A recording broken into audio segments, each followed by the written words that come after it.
Every time I see that open, it makes me miss the city. I haven't been in a few months. Welcome, ladies and gentlemen, back to the Mike the New Haven podcast, episode 238. If you haven't checked out the previous episode, that was 237, of course, volume 28 of the EMET, inside the NYPD's Emergency Service Unit with Captain Steve Espinoza. Steve's a more recent ESU member. Of course, he came in as a captain in 2016, finished out actually earlier this year. He retired in June. So it was interesting talking with him. 22 years in total in the NYPD, and had a lot of good takes on not only what it's like to be a police officer in New York City, but the necessary keys to successful leadership, which is an especially pressing topic now in anything, but especially the first responder field. So we go from that to an author. This is going to be cool. He's been embedded firmly in the trenches of every project he has immersed himself in, and my next guest's work as an author has seen him provide riveting, up-close, and personal commentaries on war zones abroad and the crime-ridden war zone-like streets at home, like I mentioned, as both an author and also at times a columnist too. He's a lecturer as well. His knowledge and experience in the world of tactical operations has been fortified through his decades of work in it, and that is Mr. Sam Katz, author of one of my favorite books, Anytime, Anywhere, the 1997 gem, you have the a copy. Emergency Service. Yes, I do, and I read it from cover to cover. It was great. Couldn't put it down. Mr. Katz, welcome. How are you? Thank you very much. I'm fine. Thank you for having me.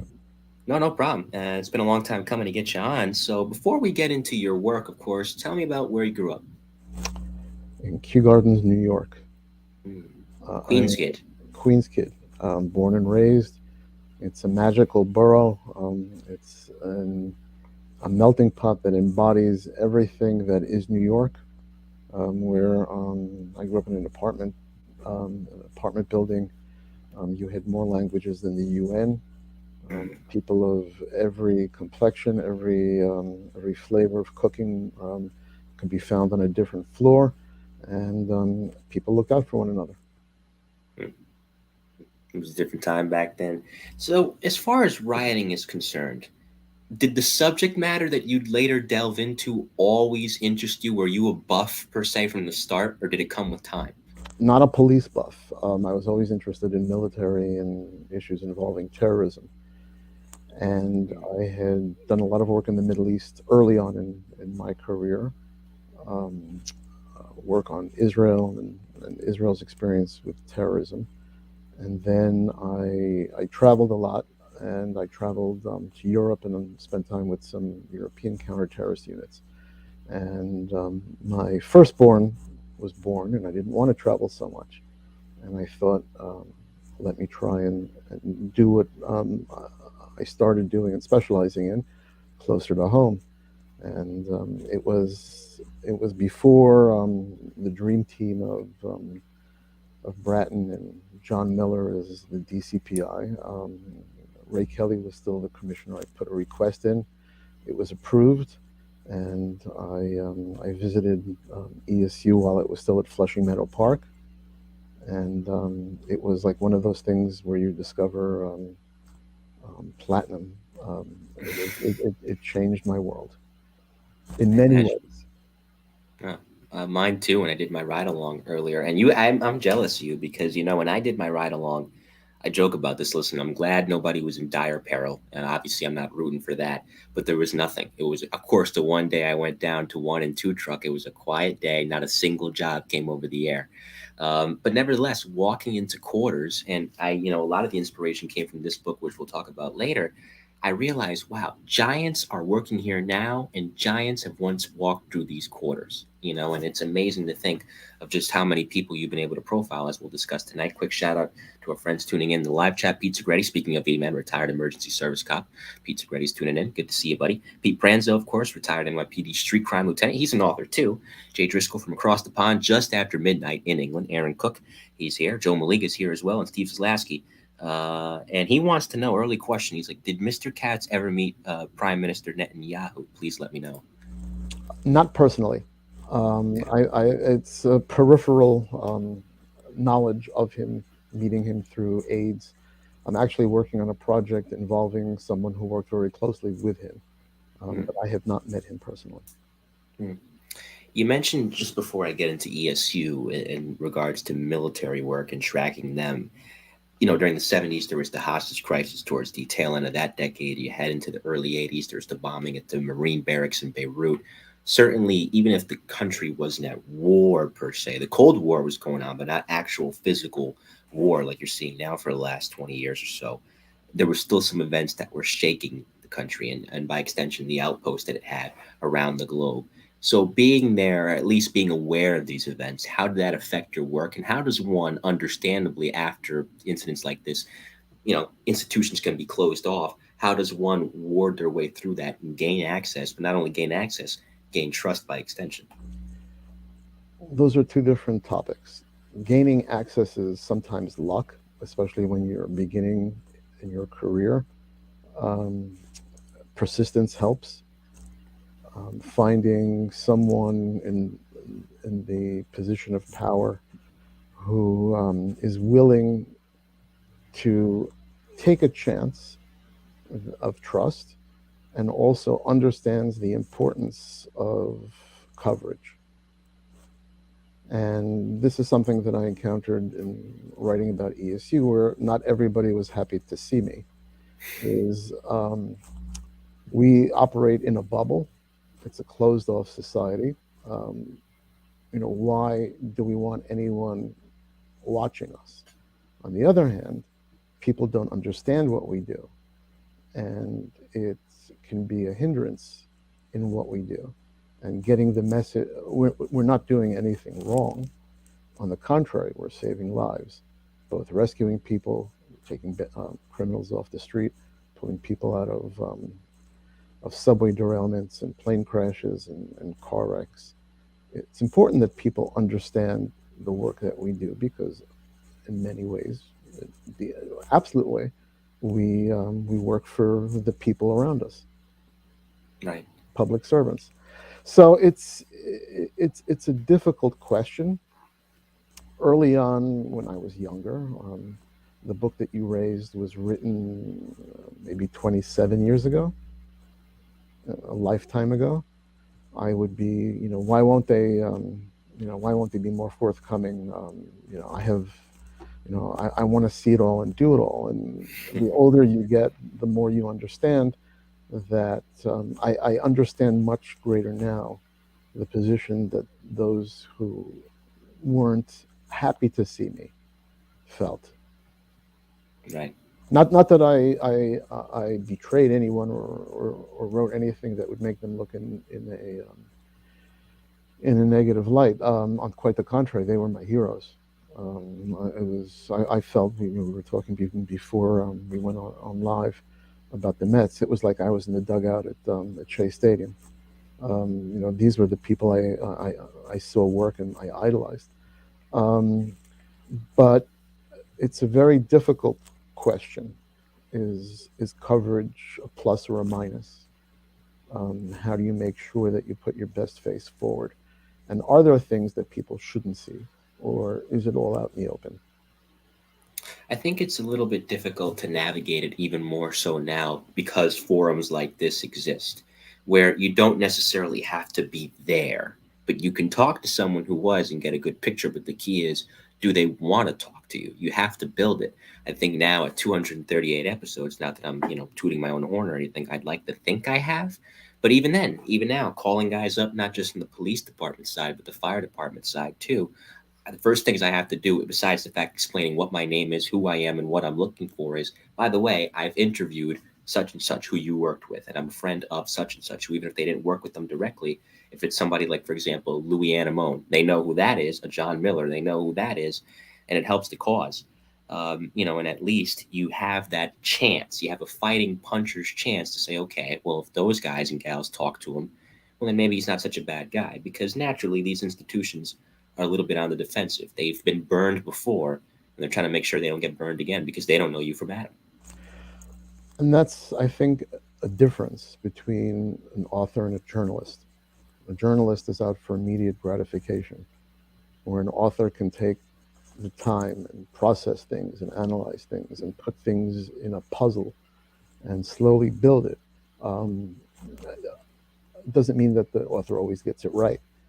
And Lord knows if I could do that book over again, knowing in my craft what I know now and how I would do it, I would do the book somewhat differently and handle myself somewhat differently.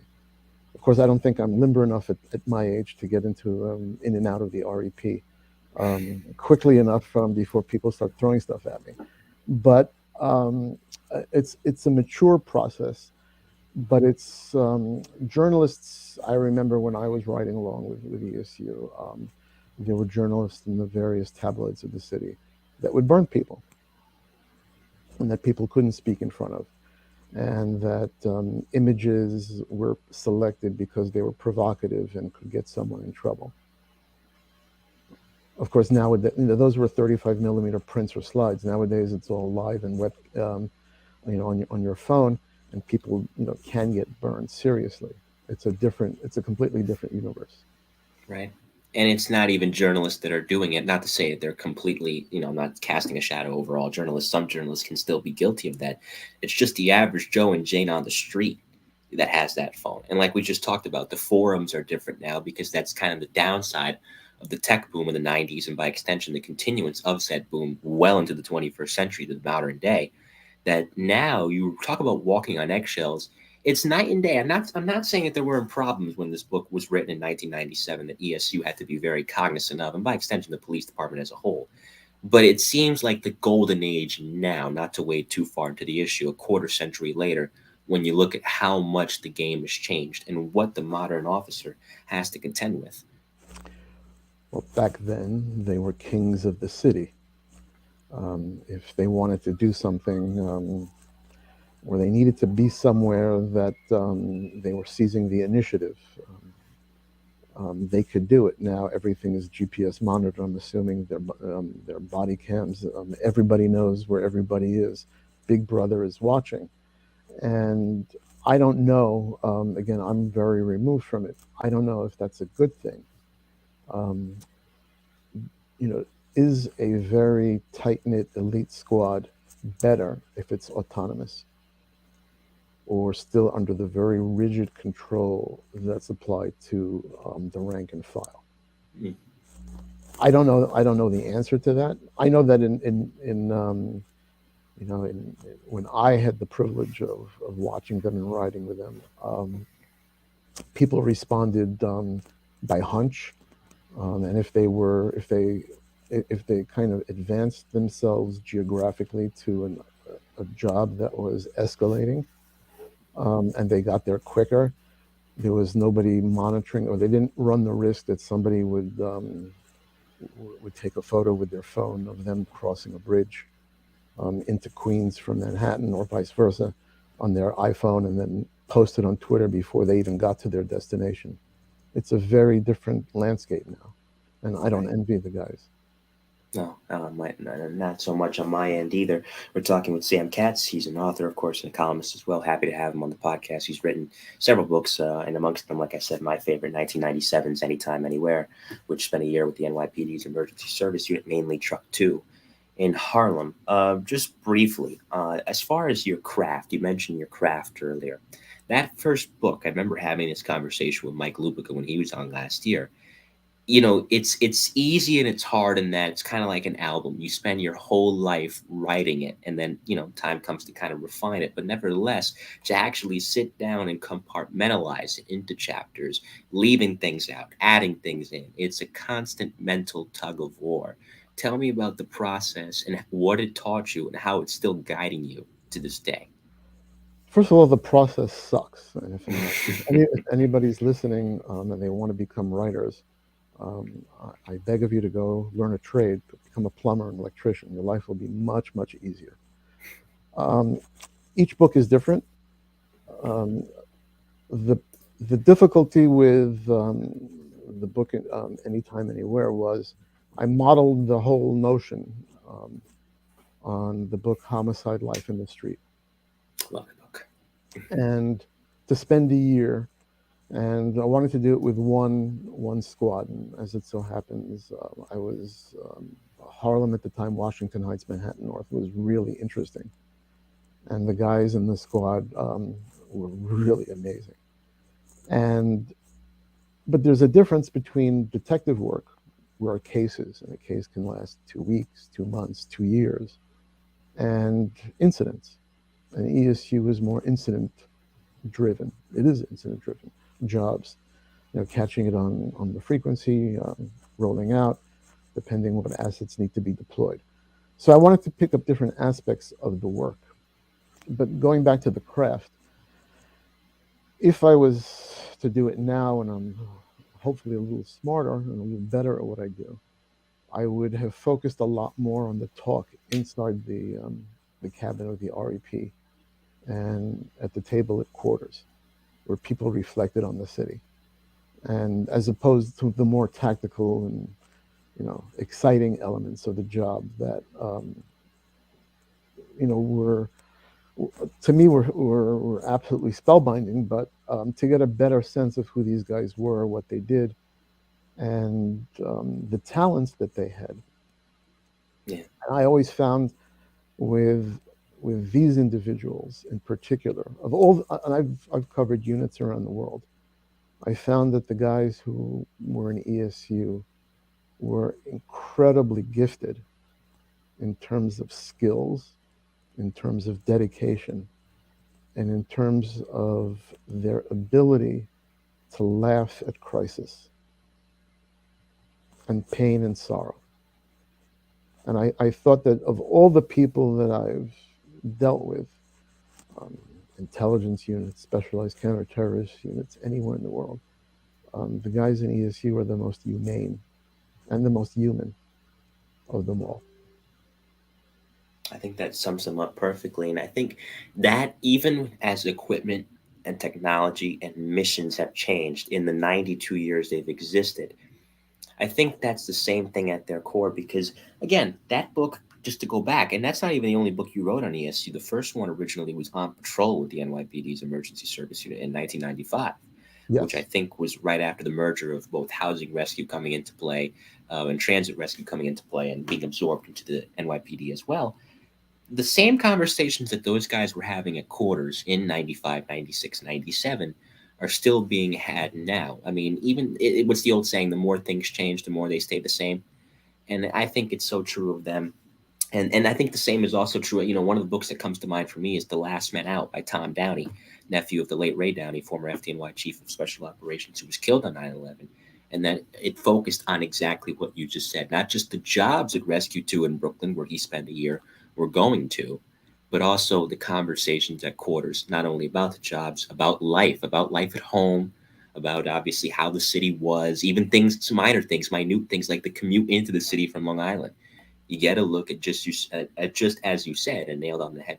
When you said just now, the human side, because that's what it is. When you take off that uniform, it's just another human. I mean that lovingly. They, I think that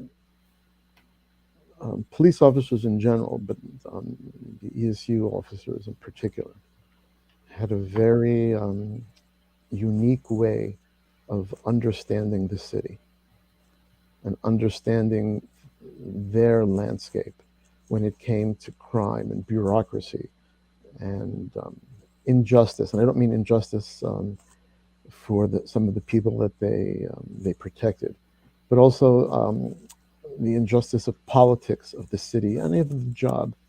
They they were in many cases they were philosophers, and they were None of them would ever admit that they're humane or human because they had a very tough veneer and a blue set of armor that they wore at every instance because they are tough.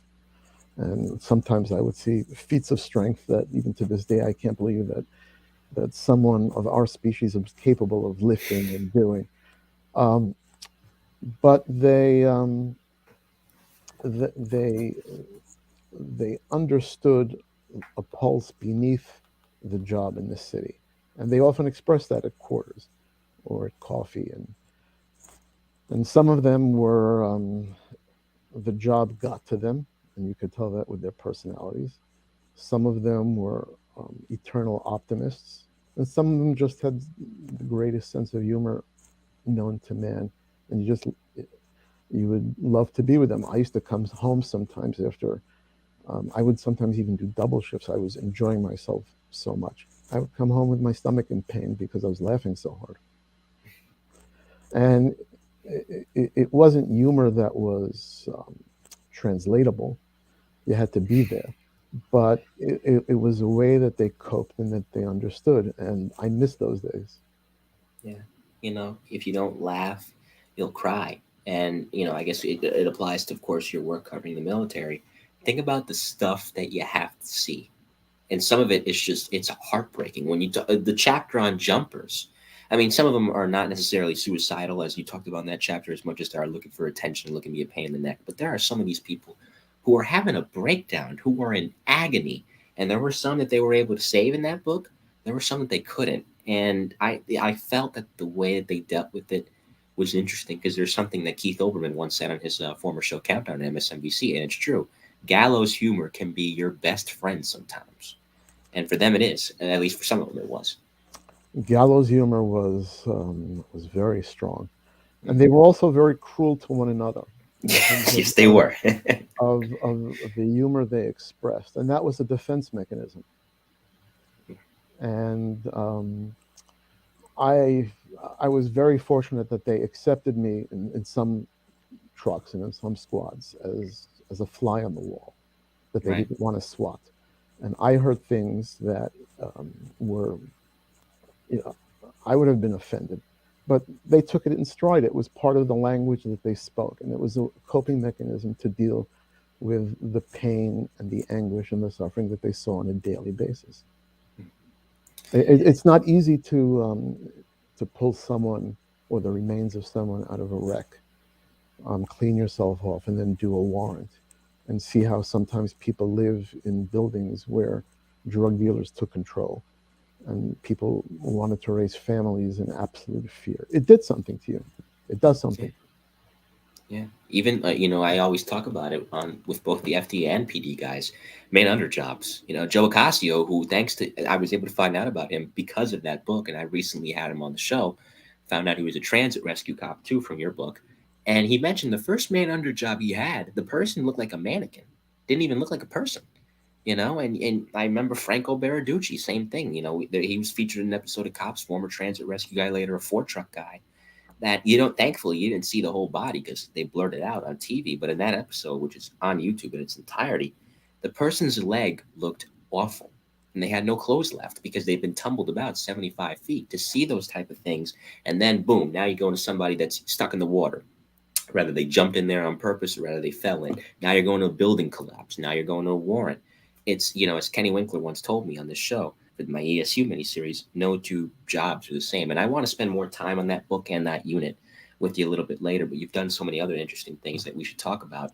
And particularly for your books on terrorism, one of the things that's interesting to me is your book Harpoon, The Fight Against the Money Masters of Terrorism, because that took on a new meaning in the Osama bin Laden era. I think it was, I just finished reading Peter Lance's 1,000 Years for Revenge, and it talked about that. Just as powerful as the people that commit these acts are those that put them in the financial position to do so. Ramzi Youssef was smart to carry out the 1993 World Trade Center bombing. He unfortunately used his talents for evil. He had the engineering background, but would he have been in that position if bin Laden didn't finance him? Obviously, the answer is rhetorical. So, in writing this book, do you feel that you were touching on a subject matter that maybe if people in the intelligence community knew about at the time, certainly average civilians like ourselves did not quite yet. Did you feel that you were ahead of your time?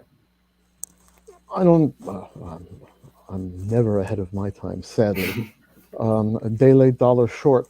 Um, just before I answer that, and speaking of ESU, the one night that the writer or the ride along wasn't sitting at quarters waiting for the radio to buzz was in '95 when they brought Ramzi Youssef in.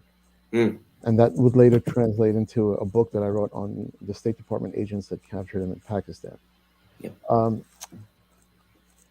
terror, the man who invented harpoon was a, a man who invented the undercover units in Israel, a man named Meir Dagan, who would go on to be a general and the head of the Mossad. And he felt watching things, the more warrants were served, the more doors were kicked down, the more things stayed the same. And he noticed that when he was a general of the area that he was responsible for, new buildings were coming up. People were driving Mercedes. People were dressing better. Where was this money coming from? He was one of the first to make the connection that terrorism wasn't a cause, it wasn't for religion, it wasn't for an ideology, it was a business. And terrorism is what people did. It's like trading stock or being an attorney. It's a profession. And those who were at the higher end of it controlled money and had money. Those in the high end of Hamas, for example, they live in Qatar in relative luxury, and they travel in private jets, and their kids go to schools in Europe. And those that blow themselves up are at the bottom end of the pool, and they martyr themselves hoping for a better life in paradise. And targeting the money was a far more effective way of making sure that the people didn't have the explosives to blow themselves up. They didn't have the vehicles that would transport them to their targets. They didn't have the ability. They didn't have the safe houses where the bombs were built. They didn't have the forgers and the document thieves to get them ID cards to get past checkpoints. And once you dried up the money, you dried up the blood. Mm. Not everybody believes that, and that's a different discussion because fighting terrorism is as much a business as terrorism. And that's been true in And this and century. and someone I interviewed someone who was the head of the national security advisor for Prime Minister Netanyahu, and he asked me a rhetorical question. There's no answer. He said, 3,000 people were killed on 9/11. If we go over car accidents and other things, among that number of dead in a year or a decade, how much money was spent for countermeasures to stop that around the world? How It's an many interesting point. how many people made their living doing countermeasures, selling new technologies, selling technologies that weren't needed? So if you look at terrorism as hatred, yes. Fanaticism, yes. Religious or ideological crazy, yes. But there's a money pipeline that streams off and makes it run. It's the oxygen that facilitates its very life. So um, if you can cut that oxygen off, and a lot of has been done in recent years in terms of money Yes. laundering against terrorist groups and banks, and there were discoveries that were made by this Israeli intelligence unit, and that a lot of the money went through American banks. And for every bank transfer that was made around the world, there was a U.S. corresponding bank that made money off of it. The same was true for ISIS and Al Qaeda and Al Shabaab and Boko Haram and all the others that had to move money around to buy things. So it's it's not a sexy part of counterterrorism because it's done with accountants and done with computers, but it's really an essential part. Mm.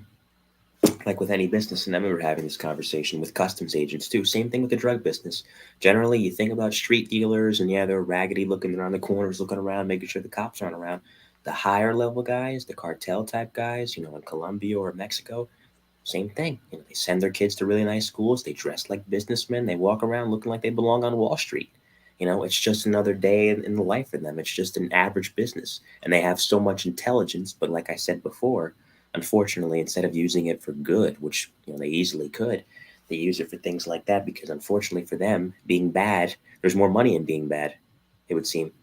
Well, in the two instances of how Harpoon was successful in getting the mindset, because you had to convince generals that airstrikes and commando raids weren't as effective as going after the money. In Gaza in 2014, I write about it in the book. Um, when combat was dragging on, the Israelis learned that money was going to come from Egypt into Gaza to pay the salaries of the frontline Hamas terrorists. So the Israelis blew up the car with all the money in it. And when the Hamas terrorists didn't get paid, they didn't show up for work. And Hamas sued for a ceasefire. Years earlier, when there was a war in Lebanon, and Meir Dagan, who was the head of the Mossad at the time, urged the army and the chief of staff to bomb the Lebanese banks because Hezbollah had all its money in cash in these banks. And they refused, and they said, we're not going to do it. The day after, he convinced them, and they bombed the banks, and all the millions and hundreds of millions of dollars incinerated. Hezbollah asked for a ceasefire. So the connection is real, and it's an element of the whole universe of counterterrorism and making sure that large-scale catastrophic attacks don't happen on the scale that they happened on 9/11 and years later in Europe. Talking with Sam Katz here on the Mike the New Haven podcast. Certainly happy to have him. A long time coming to get Mr. Katz on the program. And I go back to Youssef. Youssef, if you read that book and read up on him, he liked to dress lavishly. He liked to live lavishly. When he was on the lam in the Philippines, him and his uncle, Khalid Sheikh Mohammed, same thing. They went to bars, they ate fine food, everything that they could do over there in their daily lives, they did to the nines because of the same reason. And when you're born with circumstance on your side, even before entering that kind of lifestyle, take a bin Laden, for example, Saudi billionaire, the son of a construction tycoon, all the more so can you take advantage of a system like that as he did. And he essentially, unfortunately, rewrote the book on how to finance these kind of movements because not only did he have the intelligence and he had the financial background from his family history, from his lineage, but he also had the intelligence to be stealth about it and operate it all from a cave, of all places. I don't think he had much choice to do it from anything but a cave because he realized he had done, when he was in Afghanistan, he had taken out many of his rivals. Yep. And they were quite eager to get at him, as were the Americans and everybody else. But it was part of his persona as well. Mystery man, right up until the end, right up until that day in May of 2011. And I guess keeping in the terrorism theme, I've had these guys on the show multiple times, and they're great guys. Joe Dolan, Davey Martinez, Paul Yerko, and Richie Teamsma. Jihad in Brooklyn. There was another book on it, Seven Shots, but your book focused more on the night itself as opposed to the aftermath, and both books are great. And there's an instance where that's smack dab in the middle of the first incident at the Trade Center in 1993 and the more devastating follow up in 2001. And they were still trying to attack New York, maybe not necessarily the same group. This was Hamas, but nevertheless, the intent was to cause destruction. There'd been the letter bomb scare, of course, the UN earlier that year, which is also mentioned anytime, anywhere, which we'll get back to a little bit later. And then there's this job. And had it not been for that informant being so terrified, an honest immigrant who wanted nothing to do with that plot, letting transit cops know what was going on, America would have experienced its first suicide bombing. They were Long Island Railroad cops. Yeah. Before Atlantic Terminal was the playground that it is today. It was just a little stop, and he found them. Terrorism, New York City is the center of the universe. and this relates to a project I'm doing now. Um, in 1973, Black September tried to assassinate the Israeli Prime Minister JFK with a car bomb that the bomb squad rendered safe. There have been lots of terrorists moving in and out of New York.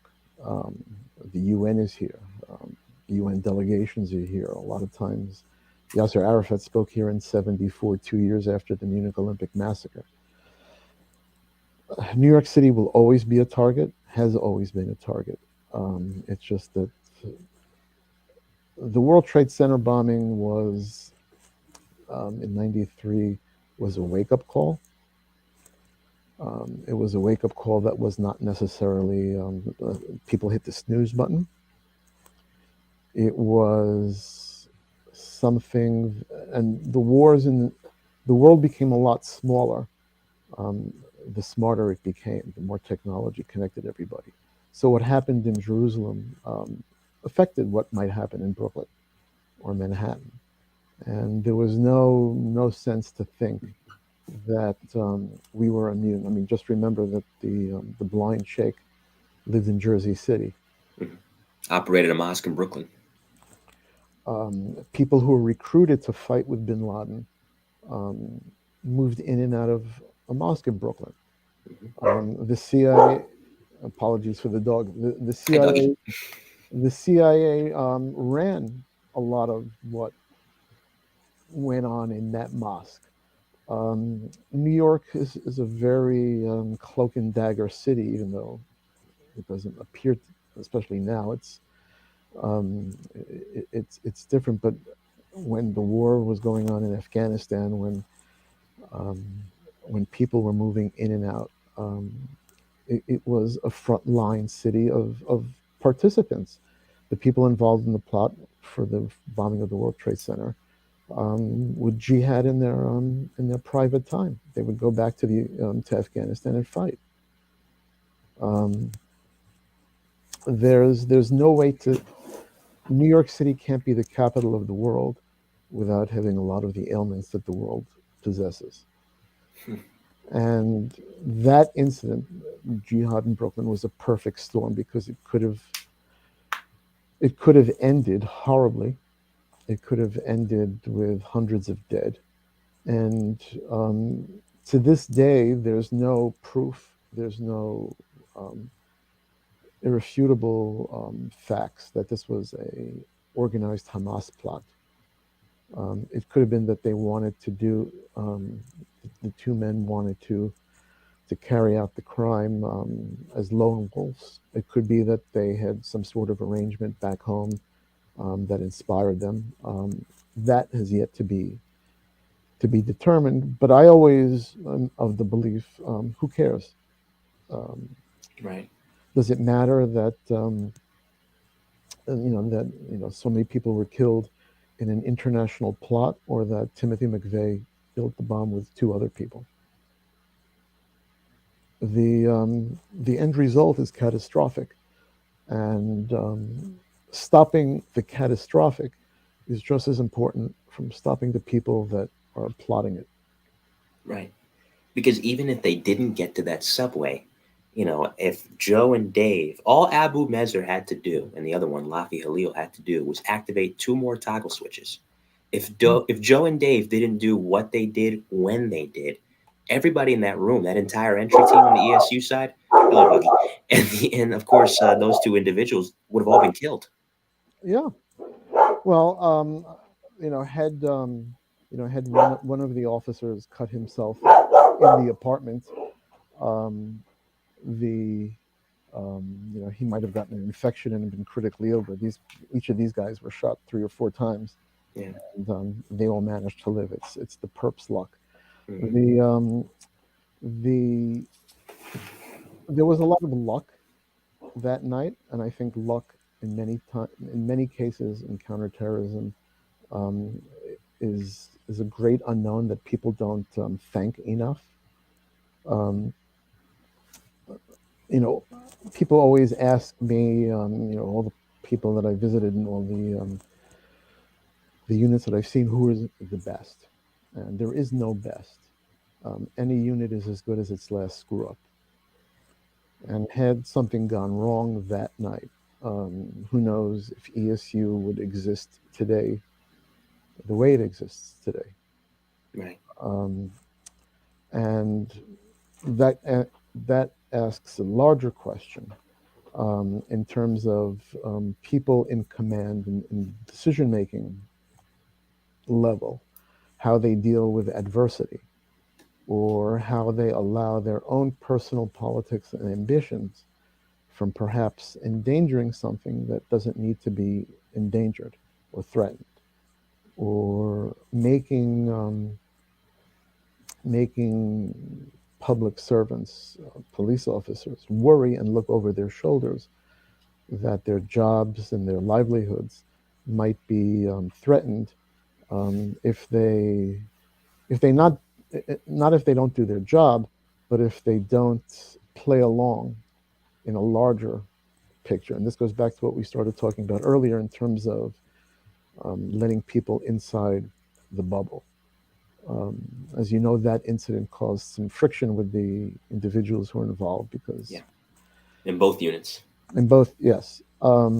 And the when we think of it in the context of 9/11 and the great sacrifice that the unit paid and the price that it paid and the sacrifice made by 14 of its members, um, was the difficulties that the officers encountered the day after Brooklyn um, worthy? Was it worth all the hassle and angst for a photo op? The officers didn't want their identities revealed because they didn't know if there were other cells outside, and they didn't want their families threatened. And Right. City Hall wasn't very caring of their concerns. It's amazing how 4 years later, it all seems so small. And the bomb squad paid too. I mean, it's talked about both in your book and to an extent, and obviously Seven Shots.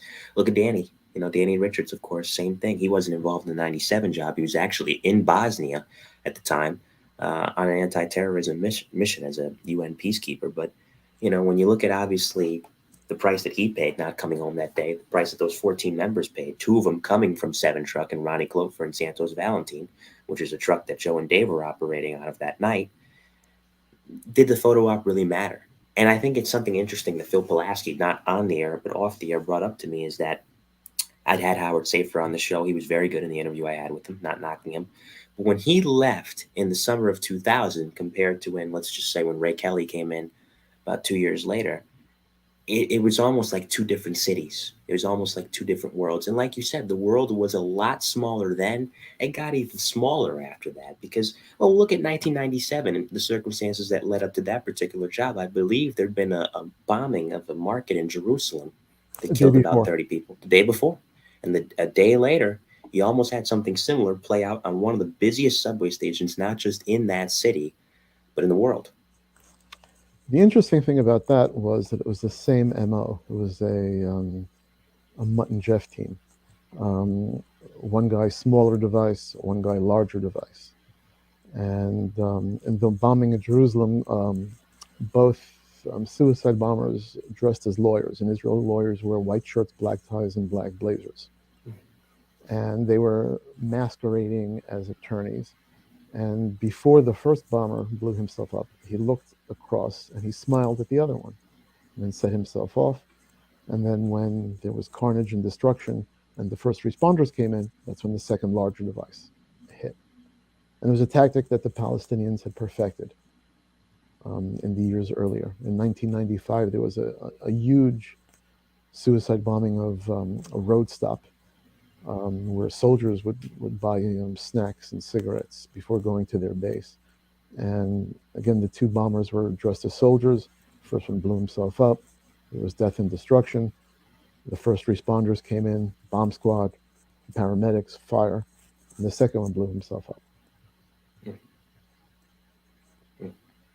I mean, it's something that you have to be cognizant of because, like I said earlier, the game has not changed. The measures now, the countermeasures that you alluded to earlier, are a lot more pressing, a lot more forceful in their existence, rather not they're necessary is an entirely different discussion. That's not for us to litigate, but they're there is the point.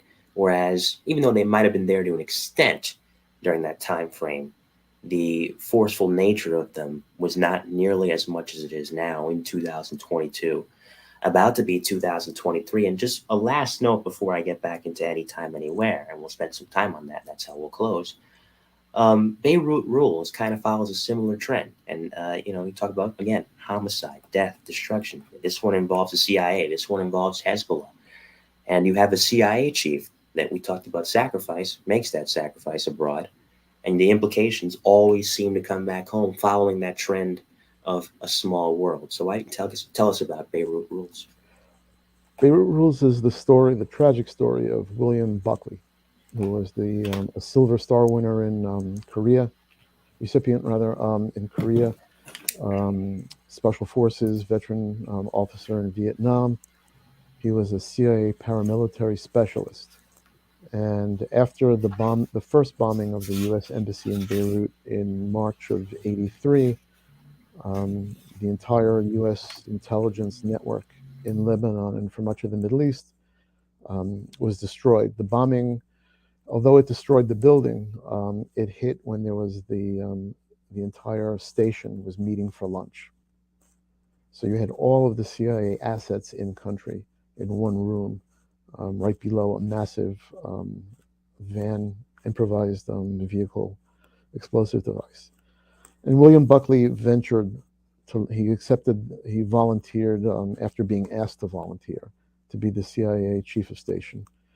And during his time, the Marine barracks in Beirut were bombed, and 241 Marines and sailors were murdered. And then Buckley was seized. He was kidnapped. And it was part of an ongoing hostage crisis where Hezbollah was taking Western hostages and sometimes murdering them in order to get some of their people back. And this ultimately led to such things as the Iran-Contra and Khobar Towers bombing and other events in the Middle East that were shaped around this. But William Buckley, who was a hero, was tortured to death, and he died in captivity. And his death was a black stain for the CIA, because a chief of station is akin to an ambassador. It's an act of war, and not very much was done to get him back. The CIA didn't have the means to get him back. They tried. Some people in the agency tried, but there was no real way that they could exact his release. It's funny because one of the people that Hezbollah wanted released was the operations chief of Hezbollah's brother-in-law, and who was in jail in Kuwait because he had tried to bomb the U.S. and French embassies in Kuwait in '83, and he was arrested. And he walked out of prison in '90 when Saddam Hussein invaded. And once he walked out of prison and made his way back to Beirut, the hostages had no value anymore because the guy who they wanted to be released was out. So they released the remains of William Buckley, a Marine colonel who was assigned to a UN peacekeeper assignment, was kidnapped in southern Lebanon and hanged, and his body was also returned, and the hostage ordeal was over. And revenge wouldn't be achieved until 2008, when in a joint Israeli-CIA operation, the mastermind of the kidnapping and of the embassy bombings and of the Marine barracks bombings was himself killed in Damascus with an explosive device planted in the headrest of his Mitsubishi Pajero. And biblical justice, at least, was served. Eye for an eye. And even though it may bring relief to an extent, still, I mean, there's the old adage, it doesn't bring back the people lost, Not that I'm advocating or dissuading. It's just, it's one of those situations where you ask yourself generally, does anybody win? And the answer is, if there's bloodshed, probably not. Well, it was there were rules in warfare. There were rules in espionage. You didn't go after the boss. You didn't go after the chief of station. You didn't go after the chief KGB hood that was based at the embassy in Washington. They were above the fray. You knew that they were there. You respected that, and you did not harm them. Going after the chief of station was a bold move. That's why we call the book Beirut Rules, like Moscow rules. These are new paradigms in this sort of conflict. And I think that in many ways, in terms of this sort of warfare, the ugly warfare, the brutal, unfair type of warfare, this country has lagged for a few years in terms of being really sinister Yeah. and ruthless. And the people out there that are opposed to us and our adversaries excel at that. Unfortunately. Well, look at the Luxor massacre of 1997. You talk about wanting to get somebody back. The omission in that was to secure the release of the blind sheikh. And so here are these innocent people, including a poor, I believe she was British. Her daughter was just 5 years old. She was with her mother as well. Those three people slaughtered in an instant with no regard, stabbed brutally among several others, all for the blind sheikh. And it didn't Yep. work. The blind sheikh remained in prison until his dying day. But the barbaric nature and shocking nature of it, not so much the act itself, but the casual way in which they're able to commit it and sleep at night, I would think. I guess you hit on an interesting point. Now, it's never been, and again, we're not going to get into the semantics of it, but it's never been a type of era for this country to embrace guerrilla warfare. Not that I'm advocating for it, but you hit on an interesting point. It's never really been that kind of style. I think that we haven't been brought up in those surroundings. That there's a good part of the world really stinks in terms of poverty and injustice and just things not working right, governments being dysfunctional. And when you grow up in that mindset, um, kind of playing with the hard drive, a few turns of the screws here or there, you can turn someone from functional into a sociopathic murderer. And I think the only time that that could have been true of America is probably in 1776 when reading in the history books, Britain was such an organized front, at least from a military perspective, whereas the U.S. was operating in guerrilla warfare, and that's how ultimately the U.S. was able to win that battle, and now the U.S. came to be the U.S. I don't think we hit civilian targets. No, not that level of brutality, of course, Yeah, but just the overall, well, not the same tactics, obviously, but I guess the overall mission being more guerrilla in style. That's, I think, the only time you've ever seen the U.S. operate that way, though not to that extent, of course. but there's another element that's important, and that terrorism is, besides being a business, like we discussed, it's also theater. Yes. It's TV coverage and shock value. And this goes back to Munich in 1972, Hmm. when there used to be hijackings, late 60s, early 70s, and letter bombs and things of by today's standard, benign homicidal acts. And if it happened in London or Paris or Tel Aviv or wherever, you read about it the next day in the newspaper. It wasn't broadcast live via satellite, and it wasn't done on Twitter real time as it happened. And Munich was that opportunity when a billion people watching around the world could be held hostage. I mean, it was for shock value, theater value. Hollywood couldn't have come up with a better idea. And 9/11, in many ways, mirrored that. And it was designed either after the fact as just results or in terms of the catastrophic nature of the actual strike, the larger than life scale, was that it would be watched by billions of people around the world. And when we think of images about our horrible, messed up world that we live in, um, planes hitting the Twin Towers will always be front and center of what comes to mind first. Talking with Sam Katz here on the Mike the New Haven podcast. So maybe you can even go back further than that, 11 years prior. Meyer Kahane, on a lesser level, obviously, but just talking about making a statement and having the reverberations reach different parts of the world. A very controversial figure, rather, if you agreed with what he said or not, but someone that nevertheless had enough sway to where maybe obviously it's not on the same scale as 9/11, nor am I comparing the two, but just for the perspective of being able to make a statement, let people know that you're there, you're operating, and you mean business. El Said's Nosair's bullets that he fired that night into Mr. Kahane's neck not only killed Mr. Kahane, but it created such a fear and inspired such terror in other parts of the world that still reverberated, I guess, right up until 9/11. Well, it was the original small dry embers of the Al Qaeda cell that would go after. I always think of the gang that blew up the World Trade Center, and you think of El Said Nosair, and you think of his trial in Lower Manhattan, when the people who would later be in court themselves for the bombing of the World Trade Center were protesting outside that courtroom, claiming El Said Nosair's release. I mean, they were really putting a lot of sunlight on themselves.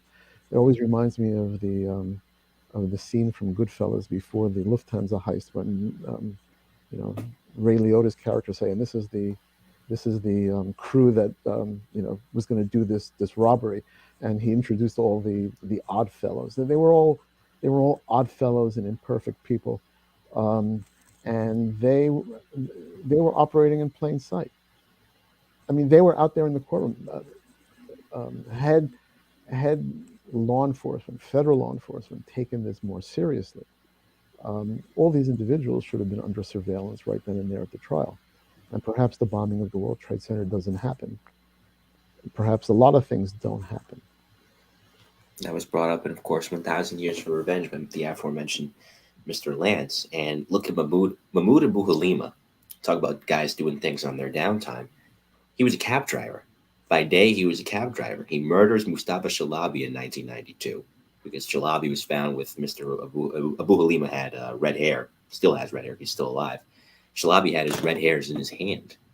He plays a part in the 1993 World Trade Center bombing. He helped Ramzi Youssef set up the shop where he built the bomb in the first place. And here was a guy that you would think would be thoroughly committed to the cause. He lived with his wife and children in Brooklyn. Was a cab driver by day. What better job to do reconnaissance on how things move around in the city than being a cab driver? Exactly. Exactly. And there's a lot of cab driver mentions at any time, anywhere, and we can get back into it now. And like I said, that's how we'll close. And I have here, this is what I was looking for, page 43. This is just two truck alone in 1997. And John Latanzio, who was a 5 truck and 3 truck guy, brings up a good point. Says, for me as an ESU guy, watching how the SAS tactics to rescue hostages put a level of skill we needed to adapt to the city of New York. And I think you guys have, John. I think it's a good point that you bring up. And this is 1996 for Truck 2 and ESU on that note. Aided cases, 381. Accidents, non-vehicular, ranging from trains to constructions, 921.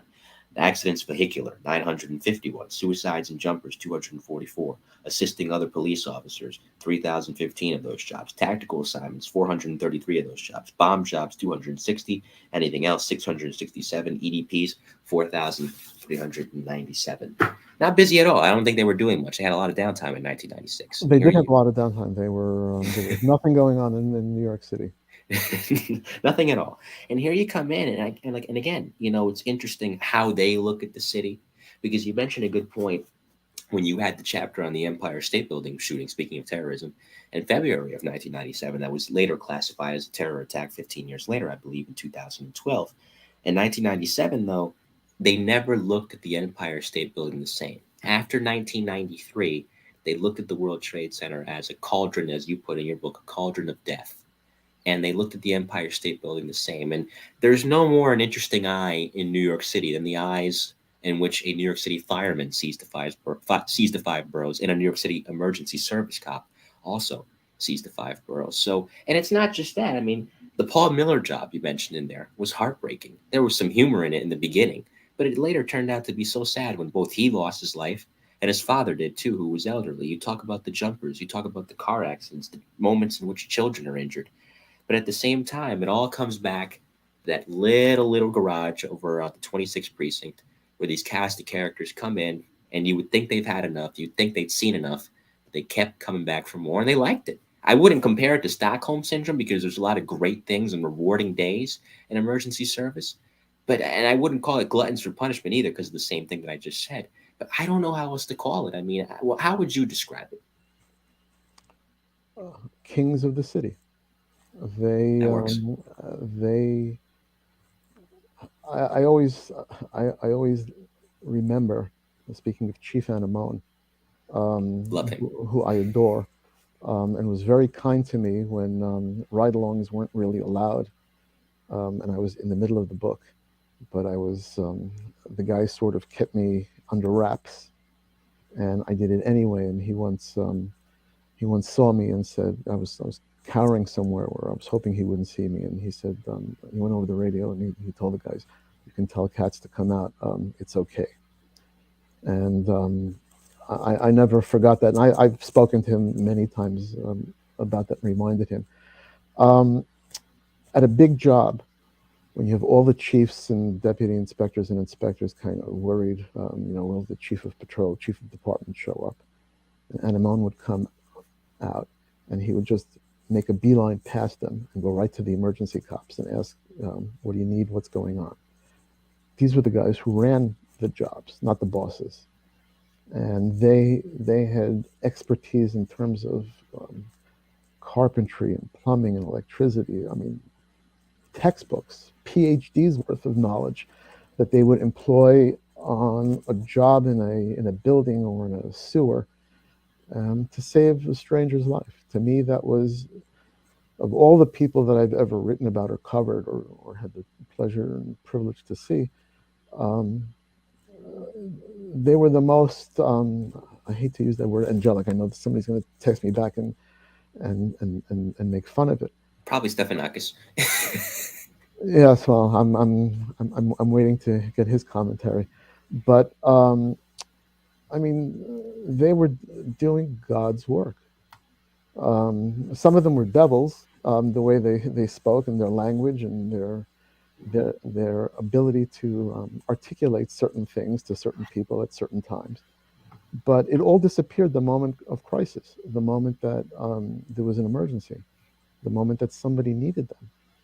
I mean, whatever terrible day they were having, however they were arguing with their wives, or their partner upset them, or the sergeant yelled at them, or the lieutenant, was threatening them to make them fly to a different truck because they didn't meet their quota in summonses. If somebody needed help, that all disappeared, and they went into their A game, and that blew my mind.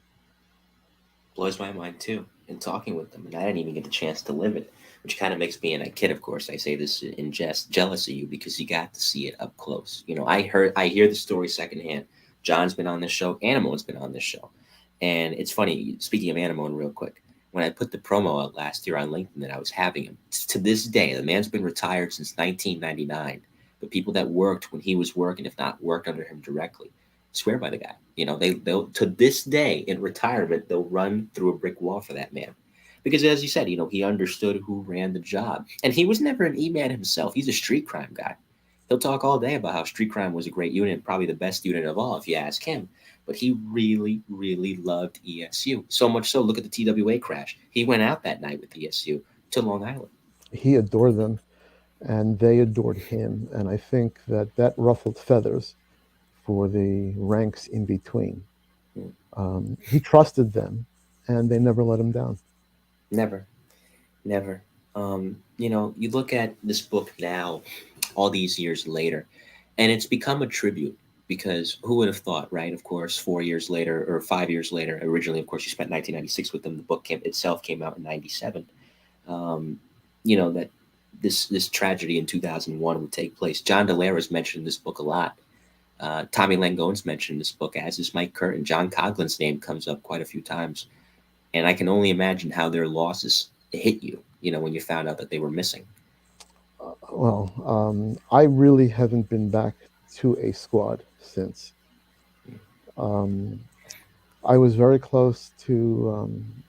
First of all, John Coughlin was very kind to me and very welcoming.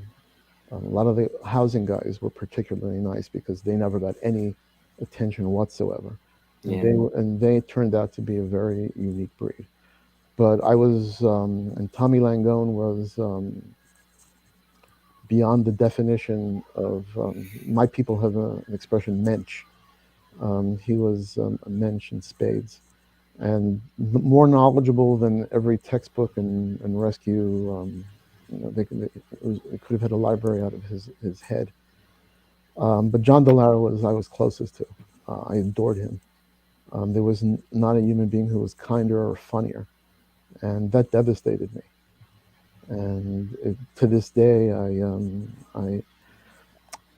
in the I was in Israel in August of 2001. I was doing work with the police in Jerusalem, and Jerusalem had just started at that time um, to take the first heavy suicide bombings of the Second Intifada.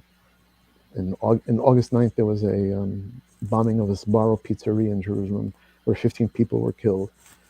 And there was a lot going on, and I was very busy. And I came back a few days in early September because the kids were starting school, and the old answering machines before everything was digital. Johnny D, as we called him, left a message, and he had a habit of leaving very long messages, and they were funny. And I didn't keep it. I just said, okay, I'll call him when I get the chance. And then September 11th happened, and I never got the chance. And that to this day is painful. Yeah. Yeah, and I love the photos too of him because one of the goals of this show, and John Latanzio says housing baby, yeah, because he was an original housing rescue cop, and they weren't around long; they were only around 8 months. And what's funny is because they came into ESU trucks just before I get back to John, and they were still wearing their housing rescue uniforms because they were still technically members of the service as far as the housing police was concerned. They paid them. They came over officially with the merge of '95 once it was completed, but those 9 months there, Brian Hearn, who later went out to the bomb squad, he was a five truck guy in Staten Island. And John, you remember this story. When people would come up to him and ask him, "Why you guys got the housing guy? What's he doing here?" It Well, was weird. I'll tell you a funny story. On the night that they brought Ramsey Youssef in, it was a very cold February night, 1995, and everybody assembled in Lower Manhattan by the heliport, where he was being flown in from like a Stewart Air Force Base, and they didn't have enough vehicles, and two veteran emergency service cops, who were city cops, not housing or transit, were sitting in a housing REP, and It's one on of them YouTube. called me over and said that if I take his picture sitting in the housing REP, well, I won't say exactly what he said, but bad things would happen to me and anyone that ever met me.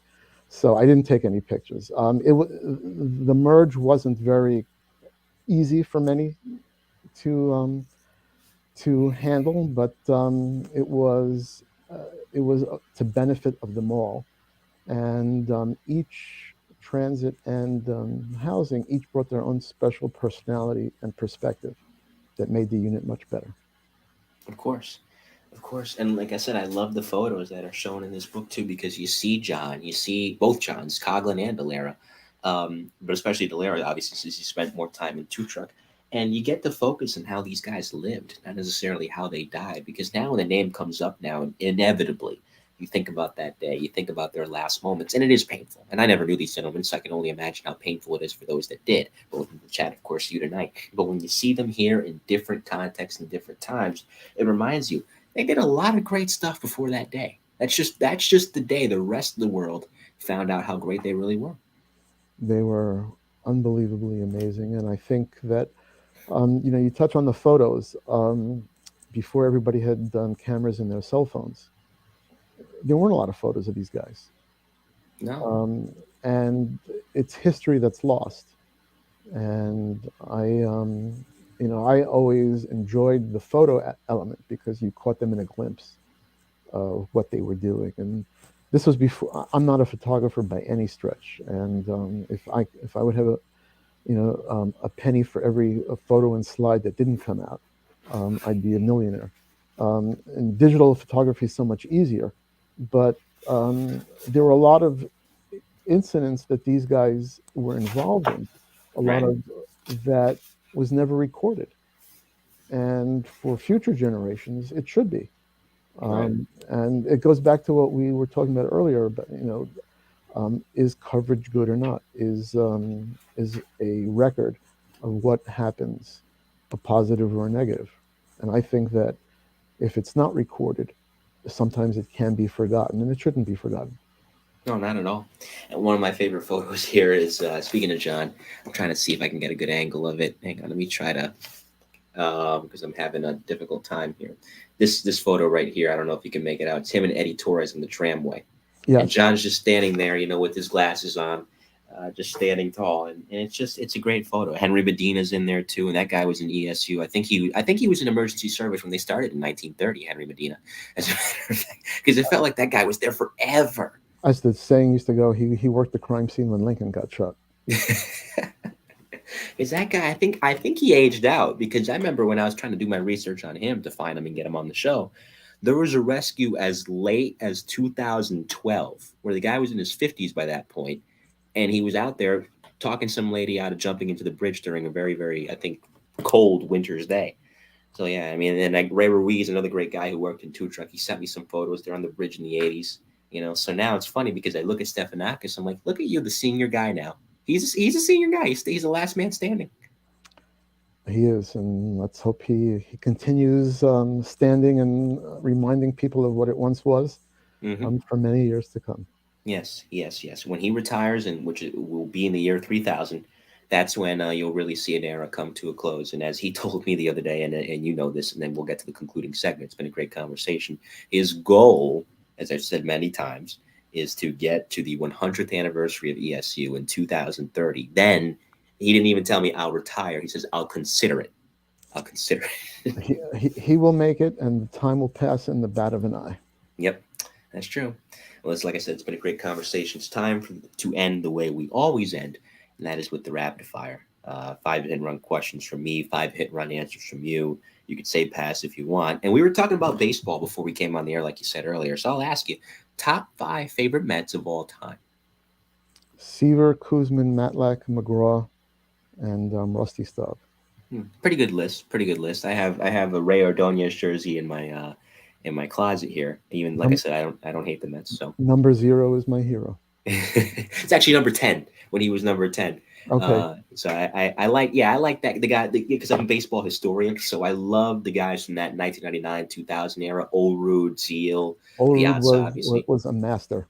Yeah, he was great. He was great. They need more hitters like him today. Second, interview that you wish you could have done. If there's anybody you could speak to historically.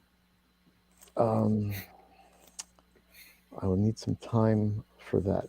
Can I return to that? Sure, we'll return Okay. to it at the end. We'll go to the third question now. And besides Truck 2, which is great, if you had the opportunity to spend any time at any of the other ESU trucks throughout the city, which were some of the what actually, no, I'll rephrase the question. What is your favorite truck besides Truck 2? Coughlin was at 4. Yep. I loved 3, and I loved 10. Hmm. Not bad. Not bad choices. And you mentioned, and I love these guys because some of them have been on the show. Of course, Glenn Klein was in 10. Yes. He's been on the show. Love Glenn. Great guy. Ray Denninger, he hasn't been on the show, but I know Ray. So, yeah, not a bad truck there. Of course, we love 3 and 4, too. Steve Lanos was in 4, as was Franco Baraducci. Fourth, favorite bar or restaurant in New York City? Oh, I don't like eating out. It'll be a pass. Okay, that's fine. And before I get to the fifth question, John Latanzio about Henry Medina says, first assault weapon for Henry was a musket. A sword. A sword. We love you, Henry.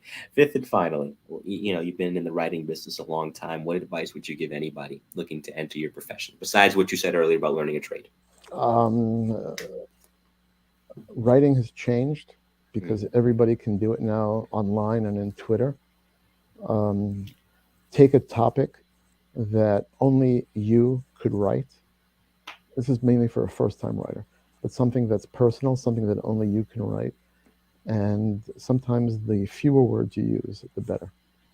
Less is more. Never bad advice. Sam, stick around. We'll say our goodbyes off the air. I'll say goodbye to the audience. Thanks, everybody, for tuning in tonight as I almost knocked down my water because that's just the kind of Friday I'm having. Thanks, everybody. I don't want to shout anybody in particular out because I'm afraid I'll miss you. But I always appreciate you guys being here. Coming up next on the Mike the New Haven podcast, this will be Monday at 7 p.m. sharp. Another E-Man. He was in Truck 8. You might remember him. Sal Formica. Great crew out there in Truck 8. Sal, Ronnie Griffith, Matty Lawrence, and late great Rod Gillis. So Sal will be here to tell me the many stories of working in 8. He was in 8 Truck for 13 of his 20 years in the NYPD. And Eric Fries, not an E-Man, but a detective in the NYPD, worked in Brooklyn primarily, was in 3 shootings. That'll be Wednesday. I'm not going to be around on Tuesday, so that'll be a Wednesday show. So 2 very interesting guests coming up. In the meantime, on behalf of Sam Katz, who has been an interesting guest in his own right, I'm Mike Colón. We will see you next time, and have a great weekend, everybody. Stay safe.